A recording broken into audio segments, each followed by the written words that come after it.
justice to our survivors is at the police. And it is very sad that today a survivor is required to pay between 1,000 and 3,000 Kenya shillings to acquire a P3 form. I would request that this service be rendered free of charge.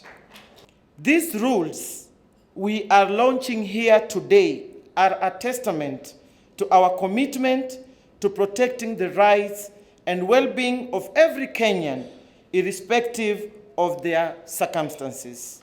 Statistics from the Kenya Demographic and Health Survey of 2022 indicate that over 40% of women have experienced physical or sexual intimate partner violence in their lifetime.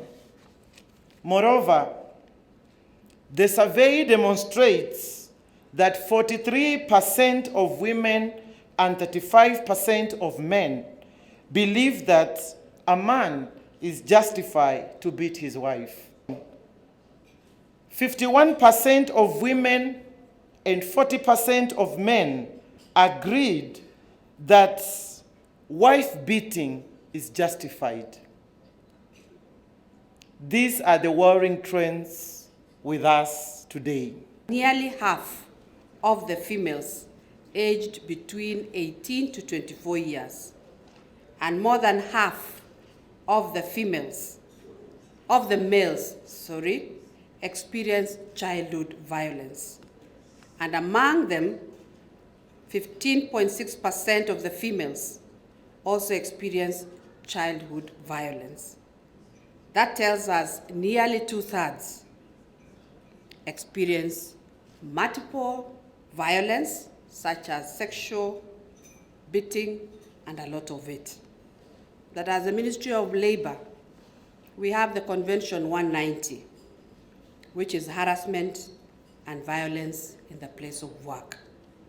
The President has given us directions to be able to ratify this Convention C-190. We are yet to start the ratification as a country, but we've been able to table that convention before the Labor Board, which was put in office just the other day. Analysis will be done, and I want to promise that we should be able to do it in this new financial year. These rules will indeed go a long way in strengthening the current mechanisms for the protection of victims of domestic violence. Domestic violence, as the other presenters have talked about, poses detrimental effects to the victims. We know that domestic violence is really on the rise, and we saw its ugly face during the pandemic. We also cannot just talk domestic violence, we have to look at gender-based violence as a whole. And when I talk gender-based violence, I'm talking about the teenage pregnancies, which when we met His Excellency the President, he told us we need to address teenage pregnancies. And of course, there is no way to address teenage pregnancies if we deny our children comprehensive sex education. When we talk about gender-based violence, we also talk about rape, and we talk about sodomy, and we talk about all other crimes that are related to sexual gender-based violence.